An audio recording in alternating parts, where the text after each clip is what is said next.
The light speed breaker. In 1997, deep beneath the Apennine Mountains of Italy, inside the Gran Sasso National Laboratory, a little-known theoretical physicist named Dr. Emil Varga conducted an experiment that was never meant to attract attention. The project was officially listed as a minor timing calibration study connected to long baseline neutrino detection. Unofficially, it became one of the most unsettling anomalies ever recorded inside a European physics facility. Varga was assigned to analyze neutrino arrival times using a modified synchronization protocol that most senior researchers considered redundant. The experiment involved sending neutrinos across a fixed distance and measuring their arrival using atomic clock references calibrated through laser ranging. During one late-night session, Varga noticed something that made no physical sense. A cluster of neutrinos appeared to arrive earlier than light would have traveled the same distance under identical conditions. At first, the result was dismissed as instrument drift. Varga recalibrated the clocks, replaced fiber optic cables, and repeated the measurements over multiple cycles. The anomaly remained. The difference was small, measured in nanoseconds, but it was consistent. According to his private research notes, later referenced in an internal inquiry, the particles were arriving faster than the universal speed limit defined by modern physics. The implications were immediate and disturbing. If even one particle could exceed the speed of light, the principle of causality would be compromised. Cause and effect would no longer be fixed. Time itself would become unstable at a fundamental level. Varga documented his findings carefully, but avoided submitting them through official academic channels. Instead, he requested additional experimental time and tighter isolation from the main research team. 3 days after his final recorded entry, Dr. Varga entered the laboratory at 3:42 in the morning. Security logs confirm his access badge was used. Surveillance cameras captured him, walking into the underground corridor, carrying a metal briefcase. No footage ever showed him leaving. Later that same day, external personnel arrived at the facility. They were not listed as university staff or civilian contractors. Laboratory technicians reported that sensitive equipment had been removed from Varga's workspace, including the modified spectrometer and timing hardware. His computer drives were confiscated. His office was sealed under a containment notice that cited procedural violations without explanation.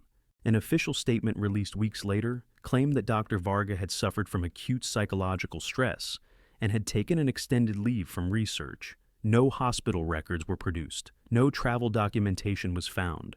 His family reported that they were advised not to pursue further inquiries and were told his work involved national-level research interests.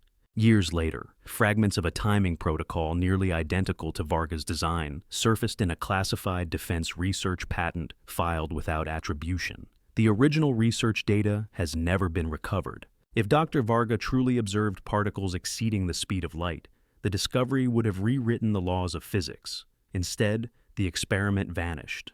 And so did the man who conducted it. The consciousness camera. In the summer of 2008, at a private neuroscience conference in Kyoto, Japan, an unassuming engineer named Takashi Morimoto introduced a device he simply called the field lens. According to Morimoto, it could capture what he described as conscious energy fields, a claim that instantly blurred the line between neuroscience, quantum physics, and metaphysics. His short demonstration was not part of the official schedule. It was held in a small, dimly lit side room with no press, no cameras, and only a handful of attendees. But those who were there never forgot what they saw. Morimoto placed the lens in front of a volunteer's forehead, then dimmed the lights. After a short delay, an image formed on a projection screen connected to the device. It was not a thermal scan, not an MRI overlay, nor a digital recreation.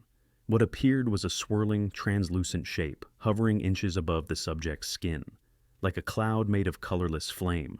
The image fluctuated with the subject's breathing and seemed to respond to emotional stimuli. When a second subject entered the room in an agitated state, the shape immediately sharpened and pulsed. It wasn't just imaging, it was interaction.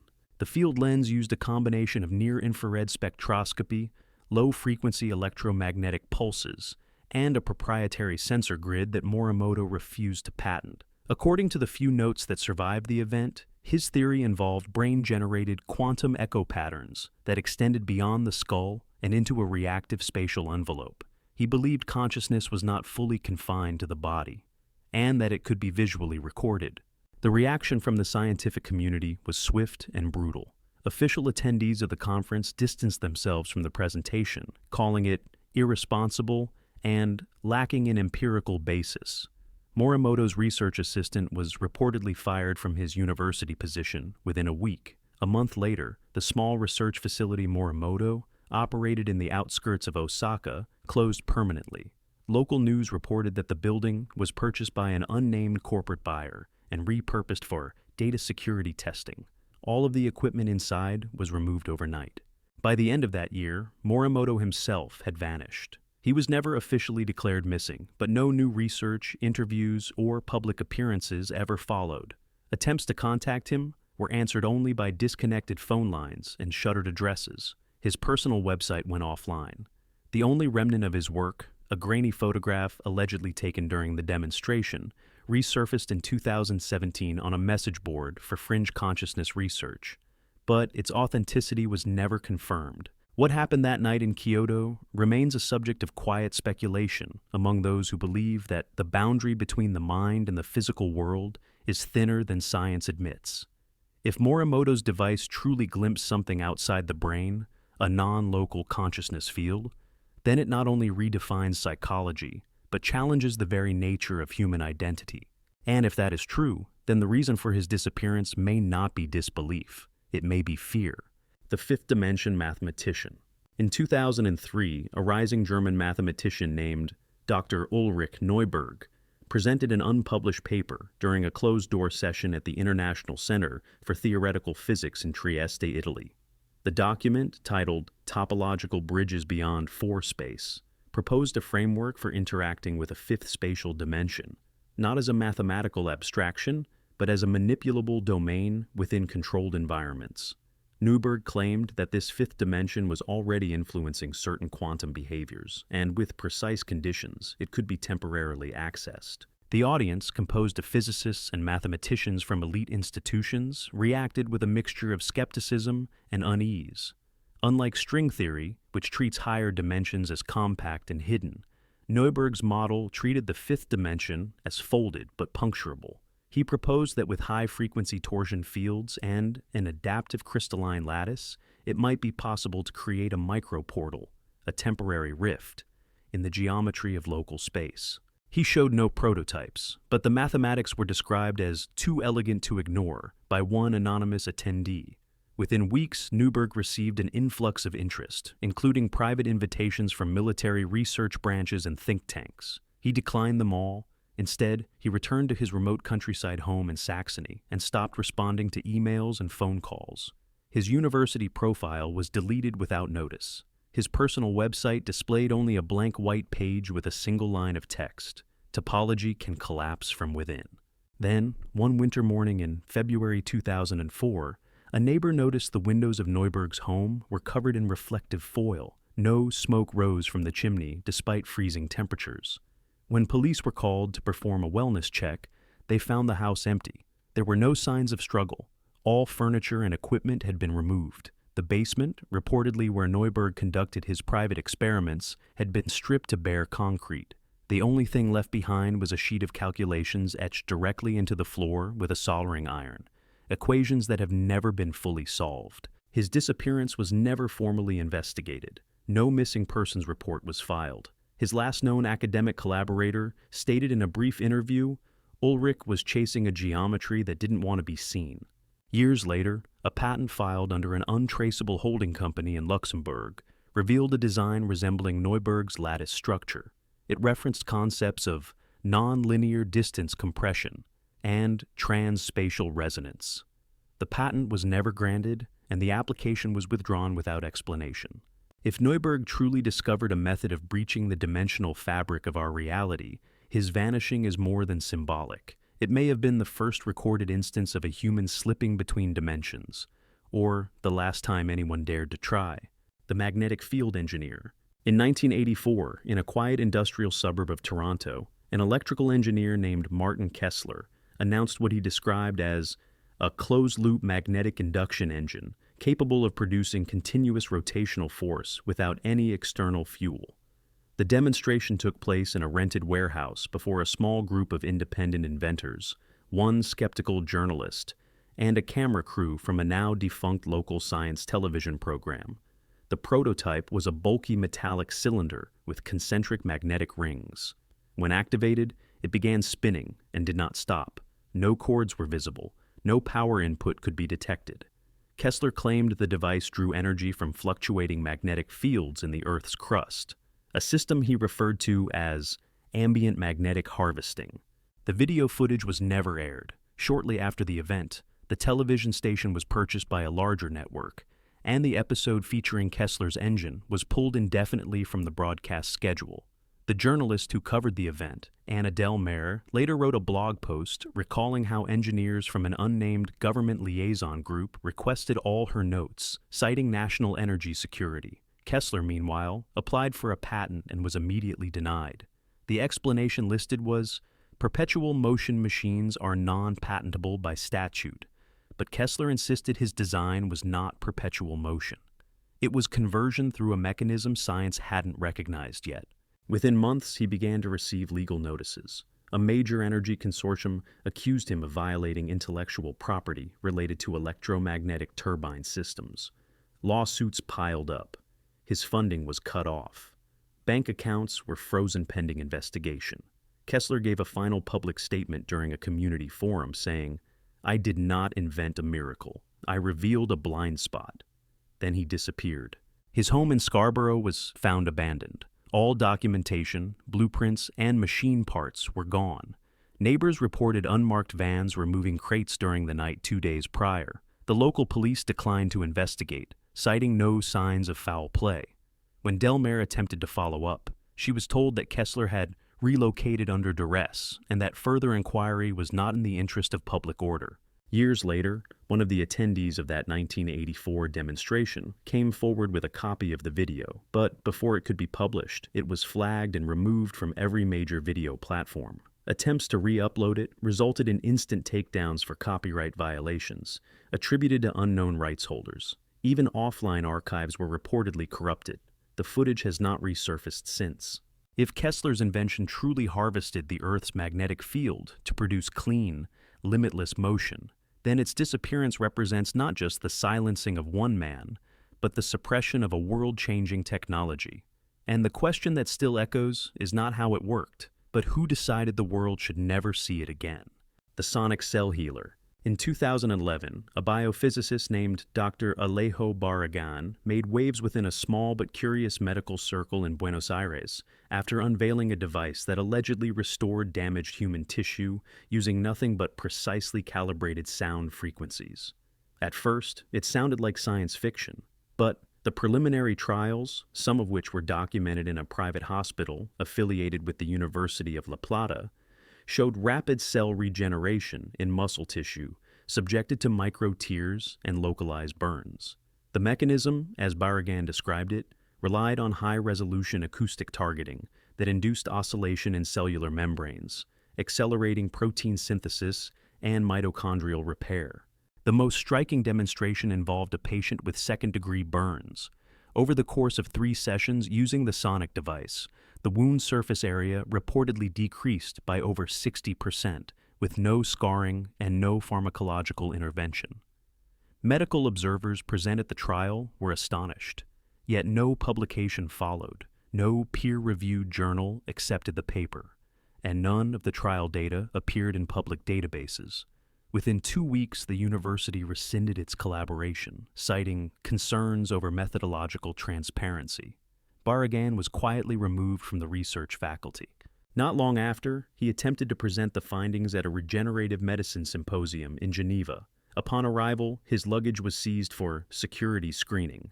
The presentation slot was canceled without explanation. He returned to Argentina, visibly shaken, and retreated into isolation. Colleagues who visited his private laboratory in the outskirts of Tigre reported increased security, including surveillance cameras and biometric locks, unusual for a man known for his open-door approach to science.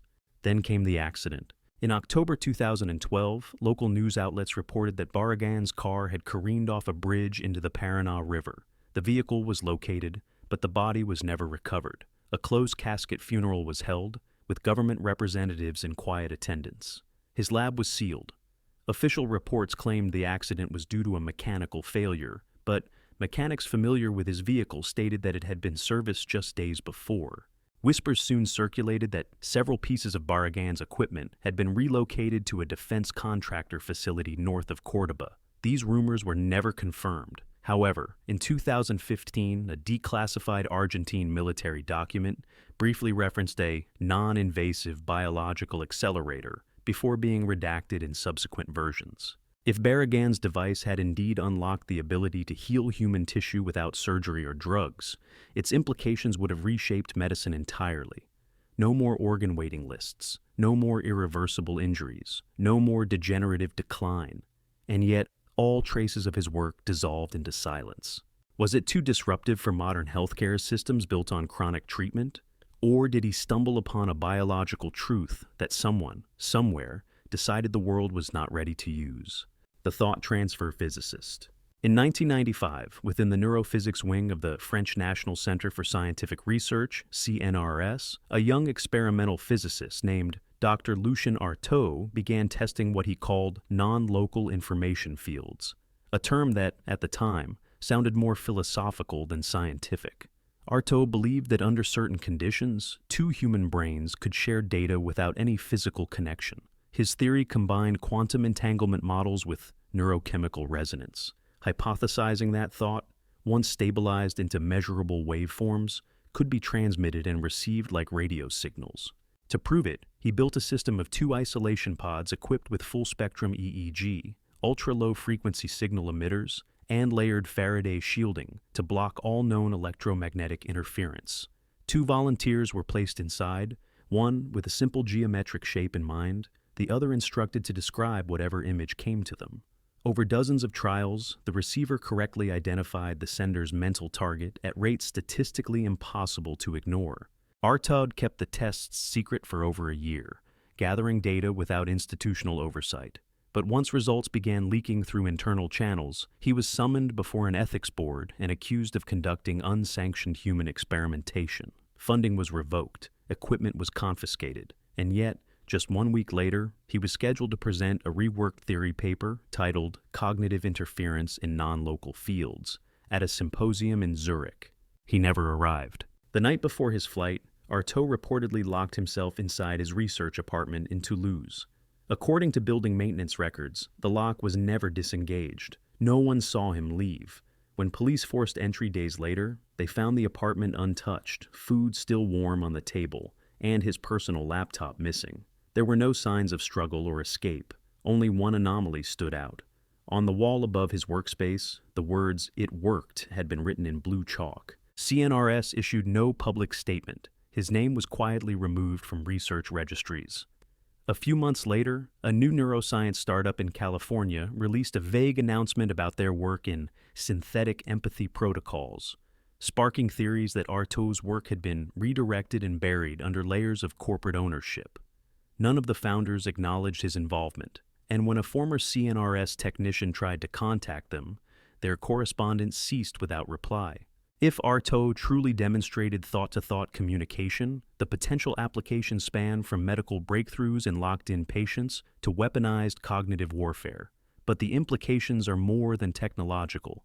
If thoughts can leap from one mind to another, then privacy, identity, and even autonomy collapse. Perhaps that is why his name vanished overnight. Perhaps some thoughts were never meant to be shared. The DNA Harmonizer. In 2006, in a dimly lit sound laboratory on the outskirts of Bern, Switzerland, a Swiss-Czech geneticist named Dr. Helena Zelena claimed to have unlocked something previously thought impossible: the ability to alter gene expression in living human cells using complex harmonic frequencies. Her theory, built on emerging epigenetic frameworks, suggested that DNA could respond not only to chemical signals, but to precise patterns of vibration, akin to a kind of biological music. Zelena was no outsider. She held dual PhDs in molecular biology and acoustic physics, with published research in top journals. Her experiments were conducted under tight controls, using fibroblast cells exposed to carefully calibrated sound waves emitted by a proprietary transducer. After prolonged exposure, the cells began expressing dormant genes, genes associated with repair, anti-inflammatory responses, and even regenerative properties. Her most controversial claim was that certain frequencies cause partial telomere restoration, theoretically reversing cellular aging. She never submitted her findings for a publication. Instead, she presented her work at a closed session with an elite consortium of biotech investors in Geneva. Witnesses at the meeting later described the room as electrified with tension. Some attendees pushed for rapid commercialization. Others were deeply disturbed by the implications. Days later, Zelena withdrew from all contact. Her lab in Bern was found abandoned 2 weeks after the meeting. Her research servers were wiped clean. Her backup drives, previously stored in a fireproof safe, were missing. Local police were called to investigate a break-in, but no formal report was filed. Surveillance cameras on the property had been disabled for over 72 hours before the incident. Zelena's name quietly disappeared from university rosters. Her academic email account returned only automated replies, and her social profiles were deleted. Former colleagues stated that she had moved to a private research position overseas, though no institute confirmed her employment. Years later, a scientific white paper published anonymously on a deep science forum described a similar set of acoustic gene modulation techniques using nearly identical terminology. The file was online for only 8 hours before being taken down. Speculation about what happened to Zelena remains divided. Some believe she was silenced due to the disruptive nature of her discovery. Others think she may have sold her research to a biotech group operating in legal gray zones. A smaller group of theorists insists she is still working, somewhere underground, refining her method to be applied not just to healing, but to human enhancement. If Zelena's discovery was real, she may have uncovered the first practical key to rewriting our own biology using sound alone. And if that key now lies in the wrong hands, then what was once a whisper in a laboratory could become the signal that redefines what it means to be human. The invisibility field researcher? In 1992, inside a classified optics laboratory in the Mojave Desert, a physicist named Dr. Raymond Collier claimed to have achieved something that had only existed in speculative defense theory, rendering an object effectively invisible to the naked eye.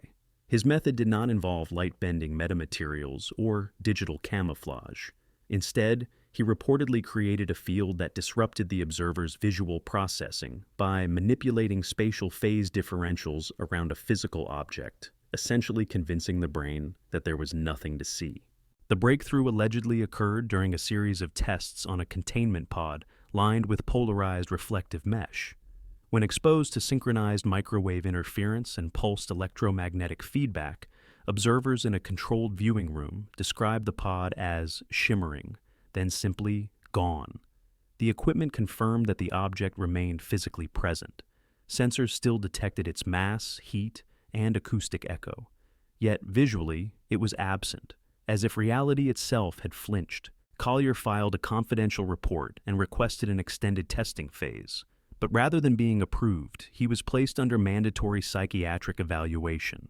The official diagnosis claimed a stress-induced dissociative episode. His clearance was suspended. The project was reassigned. But colleagues who reviewed the test data said nothing in the logs supported psychological instability. What they saw was a discovery that defied known optics and challenged the fundamental relationship between observation and reality. 3 months later, Collier disappeared. The facility reported that he had been discharged and returned home to Arizona, but his residence was empty. Mail piled up. His vehicle remained parked outside, untouched. A neighbor reported seeing 2 unmarked vans outside the house the night before Collier vanished. Security footage from the area was wiped. No official missing person case was filed. Shortly after, all references to his invisibility research were scrubbed from internal documentation. Even informal mentions in internal communications were deleted. Employees who brought up Collier's name in meetings were warned against spreading classified disinformation. The lab division he worked in was restructured, renamed, and absorbed into a larger research group whose budget was quadrupled over the next fiscal year. Then came the most unsettling detail. A maintenance worker at the original test facility reportedly found Collier's lab coats sealed in a storage locker. Inside the pocket was a single photograph. The test chamber, empty, with a handwritten note scrawled on the back. It read, "What you see isn't always what is there. What is there isn't always seen." If Collier had truly developed a field that could manipulate perception itself, the implications would be vast: military, scientific, psychological. But more than that, it would force a reevaluation of the trust we place in our senses. And perhaps that is the most dangerous kind of invisibility, not the erasure of objects, but the erasure of truth. The cold fusion revivalist. In 2009, a reclusive chemist named Dr. Semyon Resnick emerged from a decade of silence to present a bold claim at an obscure alternative energy summit in Vilnius, Lithuania. Resnick, once affiliated with the Russian Academy of Sciences, had allegedly replicated a stable cold fusion reaction in a tabletop device using palladium electrodes submerged in heavy water. Unlike earlier, widely discredited attempts in the 1980s, Resnick's setup included real-time calorimetric readings, neutron detection, and what he described as delta temperature yield beyond chemical possibility. According to attendees, the demonstration took place behind closed doors. A compact metal chamber emitted sustained heat far exceeding the known input energy. Radiation sensors picked up subtle but consistent neutron activity, a hallmark signature of nuclear reaction. Resnick claimed his system could generate kilowatts of excess energy with no radiation leakage and no waste. He spoke softly, without spectacle. He concluded his talk by saying, "We have always assumed the future of energy must explode, but perhaps it hums instead." What followed was silence. The conference organizers received legal threats from a consortium of energy investors within 48 hours. The hosting venue canceled all future science events. Resnick declined all interview requests. His notes, which had been handed out on printed sheets, were later found to contain deliberate errors, a precaution he admitted privately to one journalist, so they would not be able to steal it all at once. Shortly thereafter, Resnick's apartment in Riga was reportedly broken into. He was unharmed, but visibly shaken. Friends described him as paranoid, convinced he was under surveillance. He ceased communication with colleagues, closed his research facility, and withdrew from public life. Then, in early 2010, an obituary appeared in a local newspaper. It stated that Resnick had died of a heart attack in his home. No autopsy was made public. The funeral was private, closed to all but two unnamed individuals. When researchers attempted to locate the prototype cold fusion device, they found only a scorched lab bench and fragments of melted shielding. No blueprints were recovered. In the years that followed, multiple energy startups quietly filed patents that echoed Resnick's earlier phrasing: low-temperature plasma catalysis, lattice-assisted nuclear transmutation, and anomalous heat generation under heavy water saturation. None of them acknowledged his work, all operated behind shells of intellectual property firms. If Dr. Semyon Resnick truly harnessed cold fusion, even briefly, he may have solved the planet's energy crisis in a device the size of a shoebox. But instead of sparking a revolution, his discovery disappeared into a haze of denial, suppression, and plausible deniability. And perhaps the final reaction he triggered was not in the lab, but in the systems built to ensure we never learn what is quietly possible. The time compression experimenter. In 1998, in a remote experimental facility deep within the Carpathian Mountains of Romania, a physicist named Dr. Istvan Corvin conducted a series of tests that he believed could compress the flow of time within a sealed chamber. His theory rested on the manipulation of localized temporal gradients using synchronized rotating electromagnetic fields and scalar wave pulses. Unlike traditional theories of time dilation, which rely on velocity or gravity, Corvin's approach involved the distortion of temporal perception by inducing a bubble where time passed more slowly relative to the outside world. The laboratory was privately funded, unlisted in national directories, and secured under layers of non-disclosure agreements. The test chamber, referred to as the chronocell in internal documents, was lined with a dense lattice of supercooled niobium coils and equipped with synchronized atomic clocks both inside and out. The first few tests involved simple objects: a candle flame, a melting ice cube, a watch. In each instance, the internal clock lagged behind its external counterpart by measurable margins, even after accounting for instrumental drift. Videos played back from the chamber appeared subtly slowed, almost imperceptibly at first, then with greater lag over consecutive trials. Corvin believed he had created not a time machine, but a temporal sink, a pocket where time itself flowed at a different rate. He theorized that with precise calibration, human exposure could be possible without harm. In his final documented experiment, he stepped inside the chronocell himself for what was intended to be a 60-minute exposure from the outside perspective. Inside the chamber, he expected to experience just a few minutes. The external clock ticked on. 60 minutes passed. The chamber remained sealed. When technicians opened the unit, they found it completely empty. There were no signs of malfunction, no breaches in the containment field, and no biological residue. Security footage confirmed that Corvin entered the chamber, but none showed him exiting. The data logs inside the unit had been wiped clean, and the internal camera displayed only static. Authorities were called, and the facility was shut down within days. All personnel were required to sign new confidentiality contracts. Equipment was dismantled and shipped to an undisclosed location. When Corvin's family requested information, they were told only that he had died during a classified experiment and that no remains were recoverable. No further research into temporal compression has been made public in Romania since. If Corvin's experiment was a success, he may have only experienced minutes while decades passed outside. Or perhaps he became trapped in a fragment of slowed time, unreachable by any known means. The mystery is not just where he went, but when. And if a man can vanish not through space, but through time itself, then the question is no longer whether time can be controlled. It is whether we already have, and lost those who dared to test its limits. Conclusion. These 10 cases, scattered across continents and disciplines, may at first seem like isolated anomalies. But, taken together, they reveal a disturbing pattern. Each scientist presented a breakthrough that defied conventional understanding, technologies and theories that, if proven and widely adopted, would fundamentally rewrite the laws of physics, biology, or consciousness itself. And in every case, what followed was not recognition, but disappearance, not debate, but erasure. This is not the natural course of scientific skepticism. It is a model of suppression, a system of containment so well practiced that it leaves no fingerprints. The names vanish from registries. The devices disappear from labs. The data is deleted, discredited, or bought up and buried. Some are labeled unstable, others simply missing. In each case, a moment of unimaginable possibility is quietly collapsed into silence. Who benefits from these disappearances? The fingerprints point to no single hand. Government agencies with opaque mandates, multinational corporations with vested interests, academic institutions bound by invisible pressure.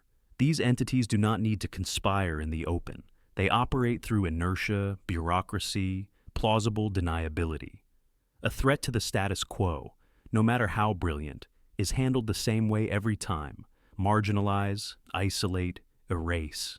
But what has been lost in the process? Cures that could have ended degenerative disease, energy systems that could have made fossil fuels obsolete, machines that could have redefined space, time, or the very boundary between mind and matter. In each vanishing, humanity was denied a leap forward, and those who dared to take us there paid the price in silence. Even now, the suppression continues. The stories that reach us are just fragments, the few that slipped through cracks in the system. For every Collier, Zelena, or Corvin we learn about, how many have already disappeared without a trace, never mentioned, never mourned? These are not just mysteries, they are warnings. Because the deeper question is not whether these discoveries were real, it is why they were considered too dangerous to be known. Who decides what knowledge is safe? Who determines what truths are allowed? And perhaps the most haunting question of all, if truth can vanish so easily, how much of what we believe is merely what we've been permitted to remember?